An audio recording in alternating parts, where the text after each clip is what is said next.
बिस्मिल्लाहिर्रहमानिर्रहीम। अस्सलाम वालेकुम। सबसे पहले अपनी अटेंडेंस मार्क कर लीजिए जी।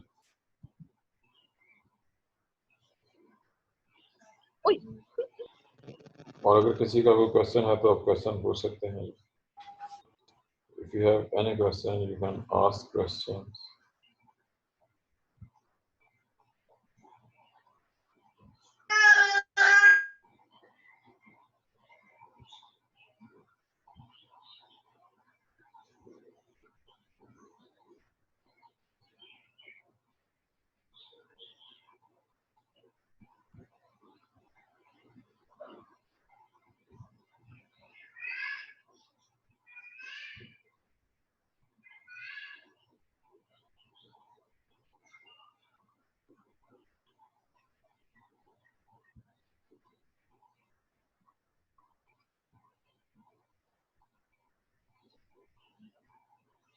जी किसी का कोई क्वेश्चन नहीं है जी।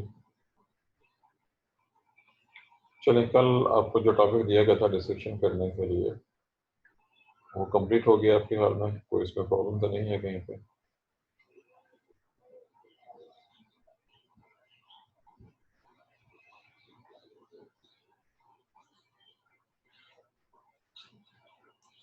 मेरी आवाज़ आ रही है कि नहीं आ रही है? यस सर, आ रही है आवाज। चलो बताइए जी, कल के लिहाज से कुछ है? कल जो आपने डिस्कशन की है वो ठीक है, पूरी है? कोई प्रॉब्लम तो नहीं है इसमें कहीं पे?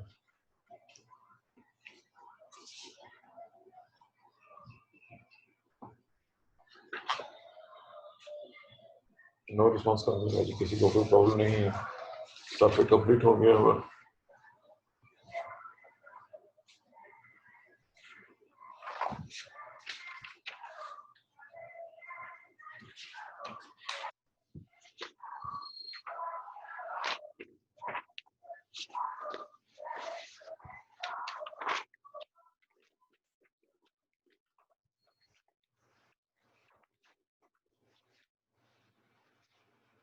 जी मुझे सिलेबस नहीं मिल रहा है सिलेबस। हमारा टॉपिक सिलेबस किसके पास है? इस वक्त सामने फ्रंट पे मेरा सिलेबस हो गया जी, मिल गया।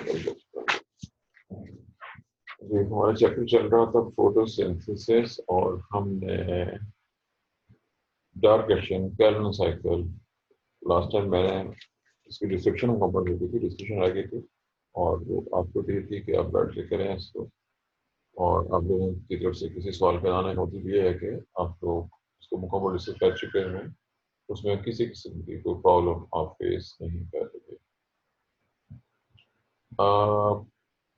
अब यहाँ पे हमारे सामने आगे दो क्वेश्चन हैं। एक है जो difference between C2 and C3 plants, ये सिलेबस की वर्डिंग है, सुन लें। सिलेबस की वर्डिंग में अगला जो क्वेश्चन है वो है जो difference between C2 and C3 plants. और नेक्स्ट टॉपिक है फैक्टर्स अफेक्टिंग फोटोसिंथेसिस। ये दो टॉपिक्स हैं। देखें, जब आप पेपर्स देखेंगे, पुराने पेपर्स, काफ़ी सारे पेपर्स, ये नहीं सिर्फ एक दो बल्कि ज़्यादा पेपर्स, तो आपको C2 C3 की बजाय ज़्यादातर पेपर में C3 C4 प्लांट्स का पॉइंट मिलेगा। ज़्यादातर आपको C3 C4 प्लांट्स का जो है वो टॉपिक मिलेगा। जस्ट सॉरी फॉर इंटरप्शन, मुझे 2 मिनट के लिए और से देखें हम प्लीज। या और कोई क्वेश्चन याद है इस सिलसिले में कोई? जी सर, देखे हैं C3 एंड C4 वाला लॉन्ग क्वेश्चन रिपीट भी हुआ है 2 से 3 बार डिफरेंसेस में। और C2 आया हुआ कि नहीं आया हुआ? नहीं सर, C2 का कहीं भी जिक्र नहीं आया, ना शॉर्ट में, ना लॉन्ग में, ना MCQs में भी नहीं। चलो ठीक है, मैं इसको कर दूँ। टॉपिक अभी हम को पढ़ना है, सिर्फ जस्ट मेंशन कर रहा हूँ कि असल में जो क्लासिकल नेम है वो ज़्यादा मशहूर होते हैं किताबों में। नई किताबों में बाज़ जगह पे C2 का लफ्ज़ आना शुरू हो गया है। एक ही चीज़ का नाम, जैसे आपको याद होगा हमने पीछे पढ़ रहे थे मुझे कि सर एक क्वेश्चन पूछना। जी मेरी बात पूरी हो जाने में फिर पूछ लिया। जैसे कि हम पीछे पढ़ चुके हैं कि वो जो electron transport chain, respiratory chain, proton transport chain, जैसे नाम चेंज होते रहते हैं। पहले था जी मैं क्लिबल बोलता हूँ, आप लोग सुन के आपको याद आ जाएगा मैंने क्या कहा है। पुराना नाम है चूड़खाना और मुझे नाम है फर्रुखाबाद। पुराना नाम था लालपुर और अब नाम है फैसलाबाद। नाम चेंज होते रहते हैं, ये बस कुछ ऐसा ही मसला है। जी आपका सवाल है, आप क्या कह रहे हैं? है ना? आपको सवाल पूछ रही थी हिना, क्या सवाल था आपका? हिना ने पूछा था और थी कोई?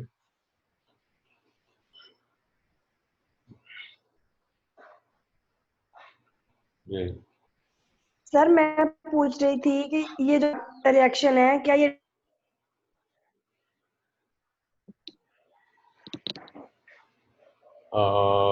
आपका सवाल सिर्फ यहाँ तक मेरे पास पहुंचे हैं कि ये जो रिएक्शन है क्या, बस उसके आगे आपकी आवाज नहीं आई है। नेट में प्रॉब्लम है। अब आपके पास है, मेरे पास है, ये कहना मुश्किल है। There is a sir problem. मैंने पूछा है जो डार्क रिएक्शन डे टाइम हो सकता है, डार्क रिएक्शन डे टाइम। उसकी शर्त थी, आपने वो शर्त सब नहीं याद रखिए कि नहीं, आपने ये कहा है कि डार्क एक्शन डे टाइम, आपने ये पूछा है। क्वेश्चन की वर्डिंग है डार्क एक्शन दिन के वक्त हो सकता है, ये सवाल है आपका? जी जी, याद रखें कि डार्क एक्शन दिन के वक्त ही होता है। डार्क एक्शन मोस्टली, अब इसका मतलब ये नहीं है कि अंधेरे में होगा। आपके जहन में जो कंसेप्ट है शायद कि डार्क एक्शन अंधेरे में होना चाहिए, कुछ ऐसे कंसेप्ट है जहन में आपके?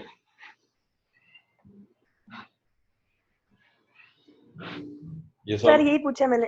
हाँ जी जी बिल्कुल। सर इसीलिए पूछ। चलिए फिर सुन लीजिए। असल रीजन ये होती है कि हम बाज़ चीजों की ज़ाहरियत पे ज्यादा तवज्जो करते हैं। हम ज़ाहरी तौर पर चीजों को देख रहे होते हैं, हम उसकी डीप, याद रखिए जो नाम रखे जाते हैं, नाम का मतलब ये नहीं होता कि जो नाम है वो बिल्कुल ठीक होगा। बेनजीर जरूरी बेनजीर नहीं होती, कुछ और भी हो सकती है। और ऐसे ही जो चीज बेमिसाल हो वो बेमिसाल की जगह कुछ और हो सकती है।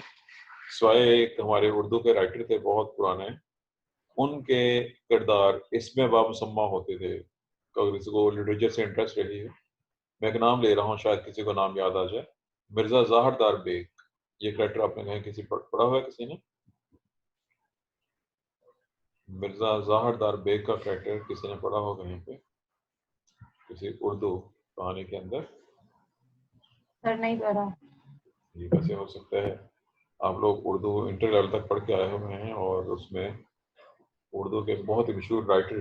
चलें एक और, असगरी की कहानी और अकबरी की कहानी,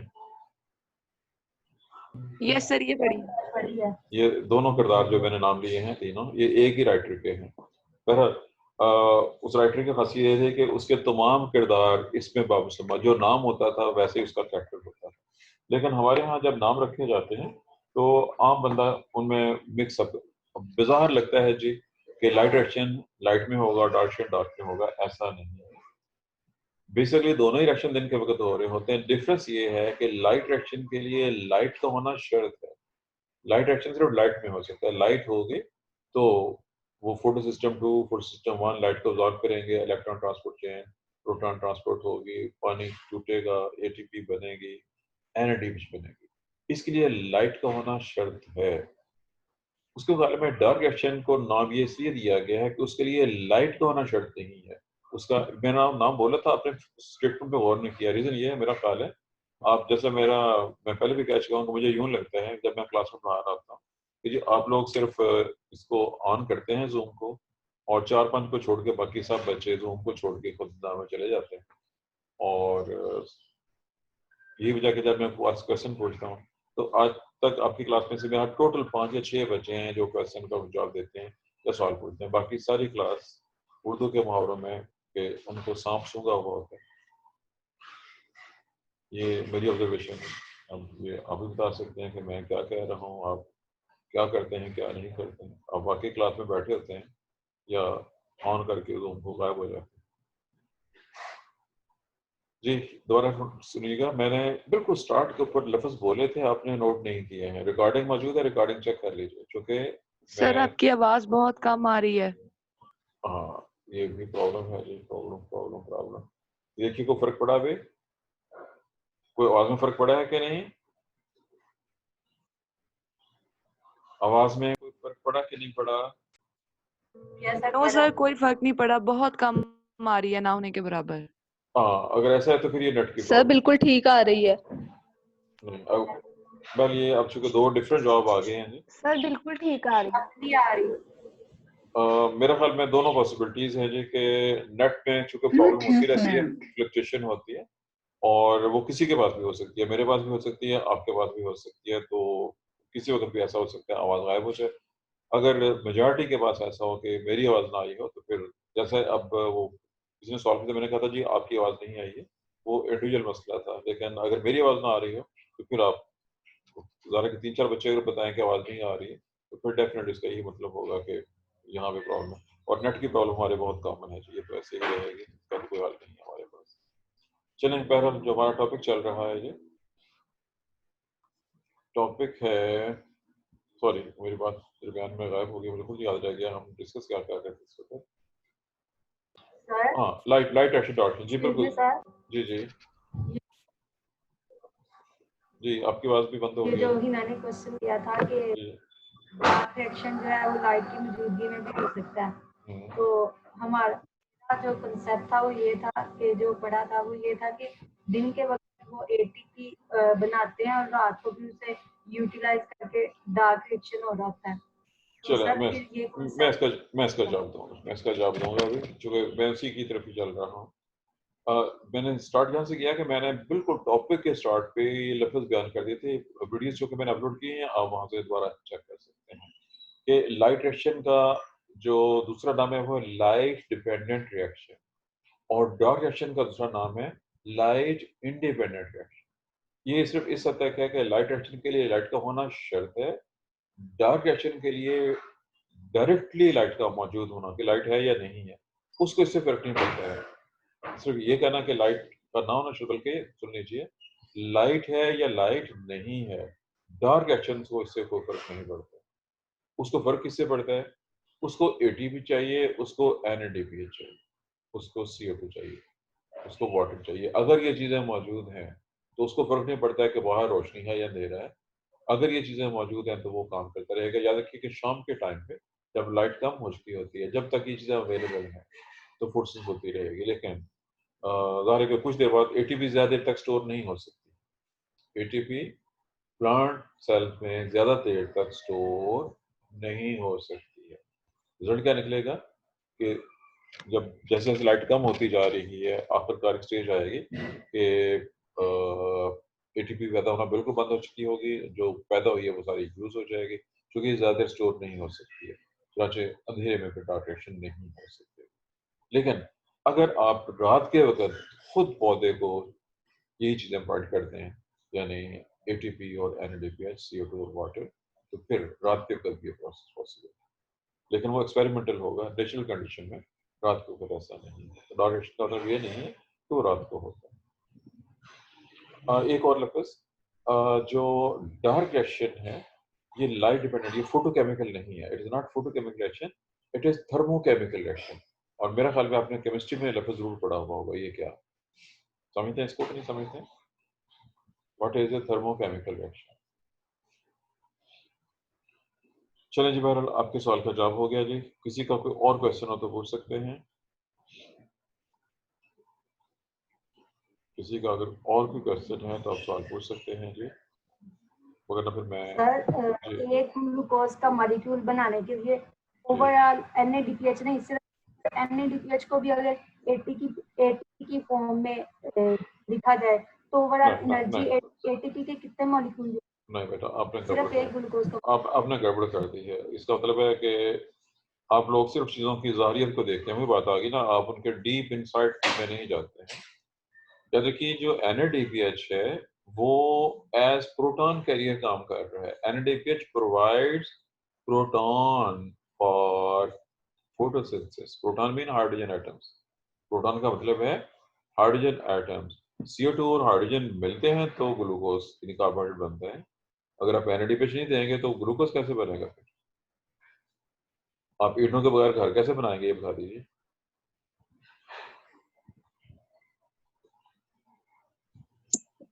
सर जी एग्जैक्टली ये हम सर वो जो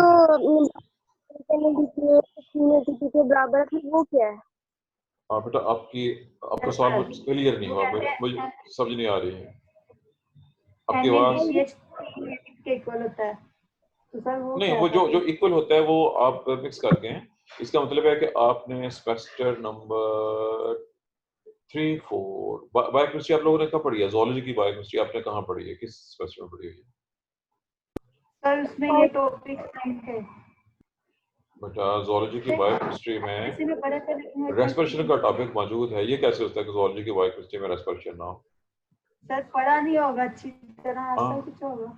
वो डिपेंड करता है कि आपको किसने पढ़ाया है या आपने कैसे पढ़ा, वो तो दो अलग चीजें हो गई हैं। बहरहाल सिलेबस में शामिल है रेस्पिरेशन। बायोकेमिस्ट्री के अंदर रेस्पिरेशन एसेंशियल उसका पार्ट होता है, उसके बाद वो मुकम्मल ही नहीं। और ये तो आप इवन इंटर लेवल से पढ़ते हुए आ रहे हैं, मैट्रिक में जिक्र है, इंटर में फुल क्वेश्चंस हैं इसके, और बीएस में तो बायोकेमिस्ट्री में पूरा चैप्टर है रेस्पिरेशन के हवाले से, क्योंकि यहाँ हमारे सिलेबस में भी है, लेकिन हम उसको जस्ट इसलिए इस रफ्त से पढ़ेंगे कि आप इसको ऑलरेडी पढ़ चुके होंगे।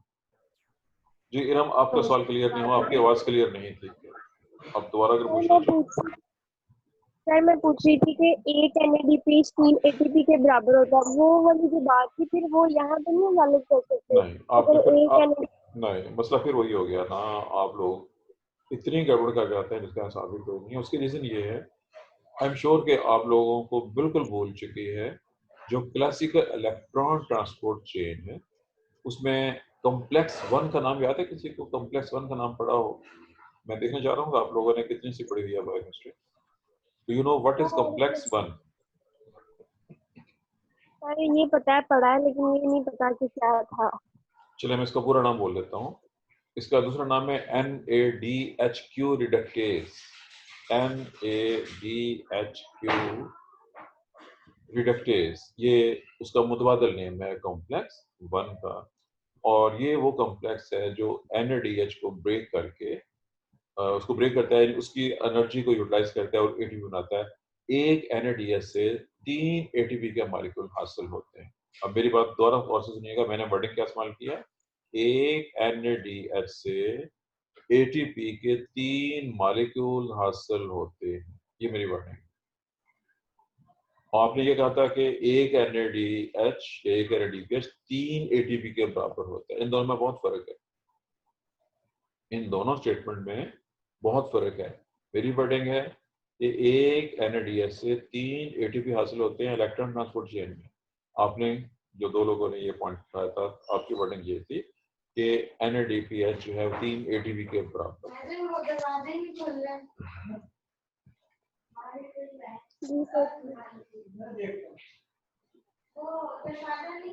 जस्ट नोट, ये मुझे ऊपर की ओर रखना पड़ेगा जस्ट।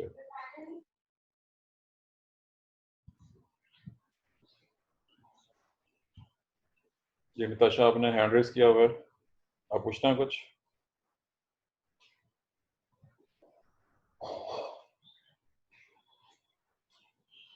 किसी का और कोई क्वेश्चन? जो नहीं सर। चलें जी, आज जो टॉपिक हम डिस्कस करने लगे, ये बहुत आसान टॉपिक है और ये अंजलि बताएगी कि इसमें से कोई क्वेश्चन आया हुआ है कि नहीं आया हुआ।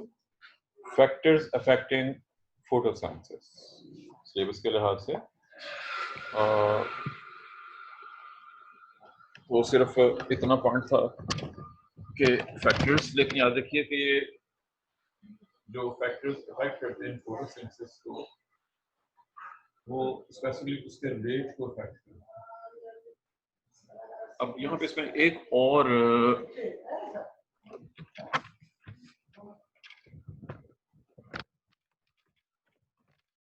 क्या आप लोगों ने लीबिग्स लॉ पढ़ा हुआ कि नहीं पढ़ा हुआ? कहीं बॉटनी में, केमिस्ट्री में, किसी जगह पे लीबिग्स लॉ पढ़ा कहीं पे?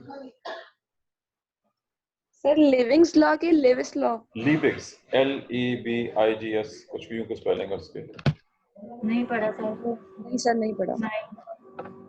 ये होना चाहिए था कहीं ना कहीं पे। बहरहाल चलें, खैर नोट कीजिए कि अगर एक रिएक्शन को जिसमें बहुत से फैक्टर्स इन्वॉल्व हों, तो चलिए मैं इसको केमिस्ट्री की जुबान में बयान करने लगा हूँ। आपने केमिस्ट्री में इसको किसी और नाम से पढ़ा हो सकता है।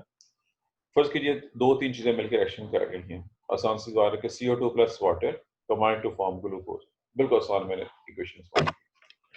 आप CO2 बहुत सारी दे दें, पानी कम मिकदार में दे दें, क्या फोटोसिंथेसिस प्रॉपर होगी कि नहीं होगी? कितनी होगी? सर जब वाटर कम मतलब के खत्म हो जाएगा तो फिर वो उधर तक ही स्टॉप हो जाएगी क्योंकि वाटर अवेलेबल ठीक हो गया, सवा का जवाब दुरुस्त है। आपने सर गालिबन लिमिटिंग रिएक्शन के नाम से पढ़ा है। ठीक है, मैं एक लफ्ज बोल रहा हूँ, अब डिपेंड करता है कि आप लोगों ने इसको किस लफ्ज में पढ़ा हुआ है। स्टाइकोमेट्रिक, कुछ लोग स्टीशियोमेट्री, कुछ लोग स्टीचियोमेट्री लफ्ज करते हैं। जी सर पढ़ा हुआ है। मैंने स्टाइकोमेट्रिक के नाम से, अगर आप किसी इक्वेशन को देख रहे हैं जिसमें मुख्तलिफ चीजें हैं, बल्कि एक के 3 मालिक्यूल है, एक के 6 मालिक्यूल है, एक के 2 मालिक्यूल है, अब अगर वो उस प्रोपोर्शन में ना हो, जो चीजें आप प्रोवाइड कर रहे हैं, अगर वो उस प्रोपोर्शन में वेट के लिहाज से ना हो, तो रिजल्ट ये निकलेगा जिस चीज की मिकदार कम होगी वो ज्यादा इफेक्ट करेगा रेट को, रेट ऑफ रिएक्शन स्लो हो जाएगा। ये अप्लाई होता है फोटोसिंथेसिस के ऊपर भी। अब याद रखिए, अभी तो मैंने सिर्फ CO2 वाटर का जिक्र किया, लेकिन आप इस बात से वाकिफ हैं कि फोटोसिंथेसिस के लिए पानी भी चाहिए, कार्बन डाइऑक्साइड चाहिए, लाइट की रिक्वायरमेंट है, और ऐसे ही इसके लिए बहुत से अदर, मतलब क्लोरोफिल चाहिए होता है, सेल के अंदर मौजूद एंजाइम्स चाहिए होते हैं, बहुत सी और चीजें, एंजाइम्स, कोएंजाइम्स, बहुत से फैक्टर्स हैं, वो सब कुछ रिक्वायर्ड होते हैं फोटोसिंथेसिस के लिए। अगर इनमें से कोई भी चीज प्रॉपर नहीं है, प्रॉपर मीन के जितनी चाहिए उतनी नहीं है, तो रेट ऑफ फोटोसिंथेसिस मुतासर हो जाएगा। कुछ लोग इसको डिवाइड कर देते हैं दो हिस्सों में, इंटरनल फैक्टर्स और एक्सटर्नल फैक्टर्स। बाहर एक्सटर्नल फैक्टर ज्यादा इंपॉर्टेंट नजर आते हैं, चूंकि हम आमतौर पर स्टडी एक्सटर्नल को करते हैं। एक्सटर्नल फैक्टर में सबसे पहले CO2 आ गए, अगर CO2 कम हो जाए तो फोटोसिंथेसिस कम हो जाएगी। सोचिए, क्या किसी पौधे के लिए CO2 कम हो सकती है? Just you have to guess. Air में 0.03% अप्रोक्सीमेटली, या मैक्सिमम 0.04%, इसकी एवरेज 0.035% बनती है CO2, एयर में इतनी होती है। क्या ये काफी है? थोड़ी है आपकी ख्याल?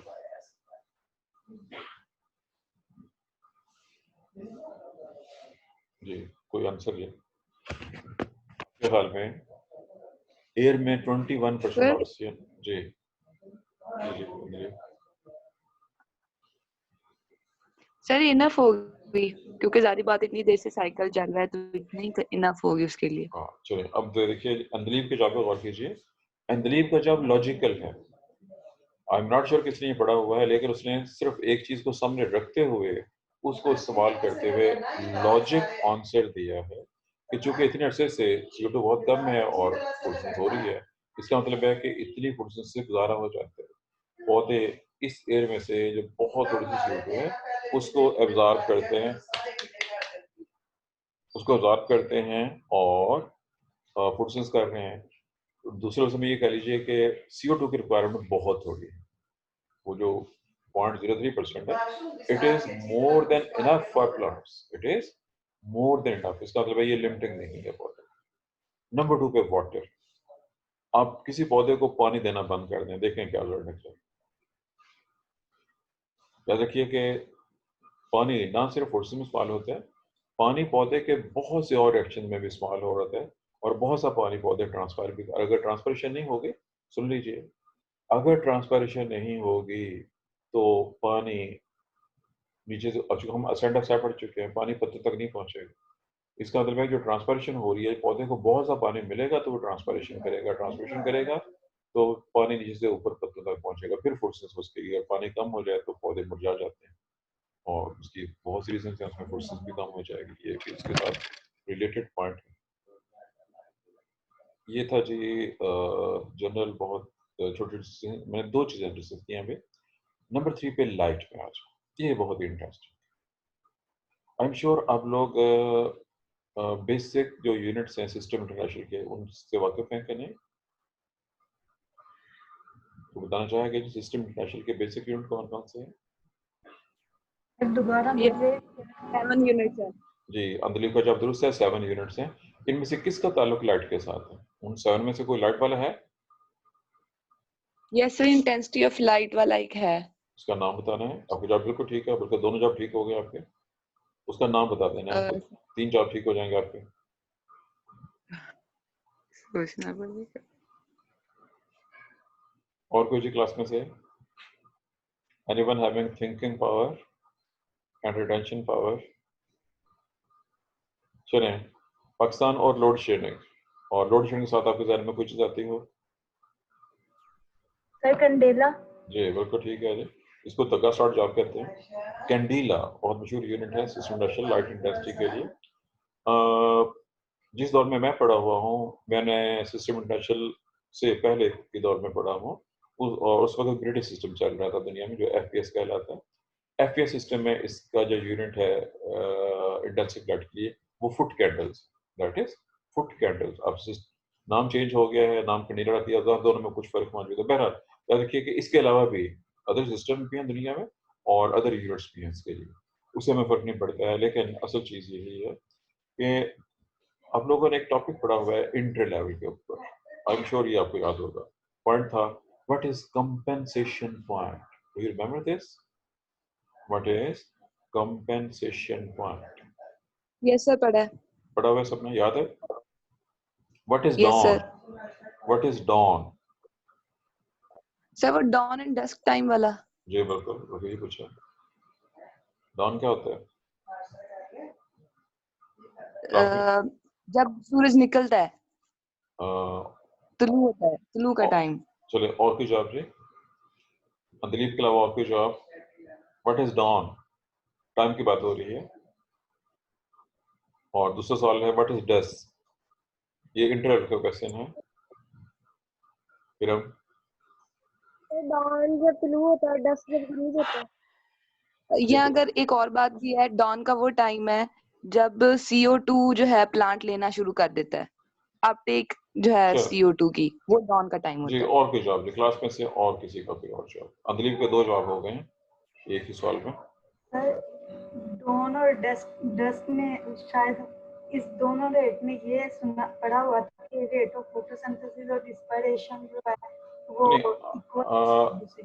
अगरचे आप इसको किसी और सीमत पे ले गए, यानी आप कंपोजिशन पॉइंट की डेफिनेशन बता रहे हैं, जबकि मैंने सिर्फ डॉन और डस्क पूछा अभी। मैंने पहला स्टेप पूछा, अब दूसरा स्टेप बता रहे हैं। आपका जवाब ठीक है, लेकिन जो मैंने पूछा है इसका जवाब नहीं है। जो आपने बताया है दैट इज कंपनसेशन पॉइंट, लेकिन मैंने पूछा डॉन क्या होता है और डस्क क्या होता है। चलिए सुन लीजिए, क्योंकि आपका थोड़ा सा मिसकंसेप्शन है इसमें। बाजार ये लगता है जो आपने कहा है दिलीप, लेकिन ये आप देखिए कि dawn early in the morning है। सूरज निकलने से पहले रोशनी शुरू हो जाती है। सूरज अभी निकला नहीं होता, आजकल मिसाल के तौर पर 5:16 पे सूरज निकल रहा है सपोज, लेकिन सूरज निकलने से 1 घंटा पहले अच्छी खासी रोशनी हो चुकी होती है। फिर सुन लीजिए, सूरज नजर आने से पहले, सूरज के तुलू होने से पहले रोशनी हो चुकी होती है। उसकी रीजन क्या है ये मेरा टॉपिक नहीं है, लेकिन आपने पढ़ा होगा ऑलरेडी, कहीं ना कहीं और पढ़ा हुआ होगा। याद रखिए जो अर्ली मॉर्निंग होती है फजर का वक्त होता है तकरीबन, जब फजर के वक्त के 20 मिनट बाद जब अच्छी खासी रोशनी हो जाती है, और कुछ पौधे उस रोशनी में फोटोसिंथेसिस शुरू कर लेते हैं कम रोशनी में। ऐसे ही मगरब, सूरज डूब भी गया है, मगरब के टाइम पे सूरज डूब जाता है, लेकिन अभी कुछ रोशनी मौजूद होती है जिसको हम मगरब का वक्त कहते हैं। शफक का लफ्ज अगर आपने सुना, शफक गरूब हो गई है, उस वक्त तक कुछ कुछ रोशनी रहती है। जैसे सूरज निकलने से पहले रोशनी आ चुकी होती है, सूरज डूबने के बाद भी कुछ देर तक रोशनी बरकरार रहती है। वो टाइम डॉन और डस्क होती है, अर्ली इन द मॉर्निंग और आफ्टर सनसेट। ये सनराइज से पहले है और सनसेट। लेकिन मुख्तलिफ पौधों में ये टाइम मुख्तलिफ हो सकता है, ये भी सुन लीजिएगा। मुख्तलिफ प्लांट्स के लिहाज से कंपनसेशन पॉइंट वेरी कर सकता है।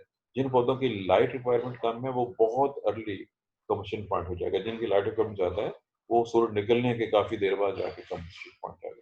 कंपनसेशन पॉइंट वो है जब पौधे में पी और आर इक्वल हो जाए, पी फॉर फोटोसिंथेसिस और आर फॉर रेस्पिरेशन। जब दोनों के रेट इक्वल हो जाए तो बेज़ाहिर उस वक्त पौधा ना तो बाहर से CO2 अब्जॉर्ब कर रहा होगा और ना ही ऑक्सीजन रिलीज कर रहा होगा, क्योंकि उसमें दोनों रेट का रिएक्शन इक्वल हो चुका होता है, और वो जितनी CO2 अब्जॉर्ब करता है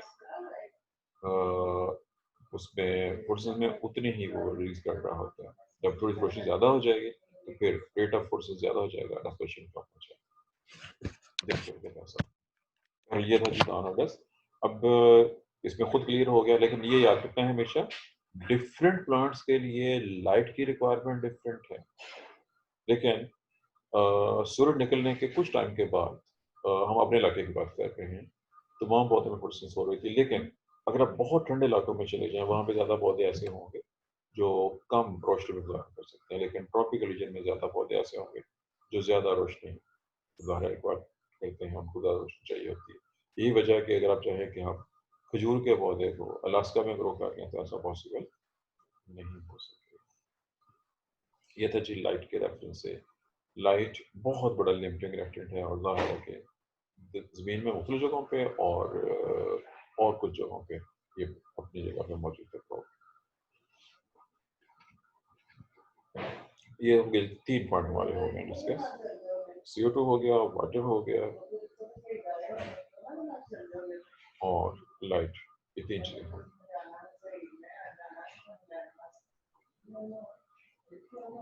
अब चंद एक और फैक्टर्स आप समझते इस बात से वाकिफ हैं कि प्लांट्स को जरूरत होती है मिनरल्स। हम पौधों को खाद देते हैं, अगर वो खाद देना बंद कर देंगे तो उनकी बाजार हम ये कहते हैं ग्रोथ इफेक्ट हो रही है। लेकिन आपको याद होगा एक लफ्ज बहुत बार आया है, फ्लोरोसिस का लफ्ज आया, न्यूट्रिशन।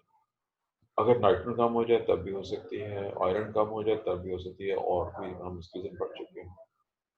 अब चूंकि बहुत से रिएक्शन इंटररेट होते हैं, ये सब के सब क्लोरोफिल की फॉर्मेशन को क्लोरोफिल इफेक्ट करते हैं। अगर पौधे में क्लोरोफिल कम होगा तो फोटोसिंथेसिस भी कम हो जाएगा।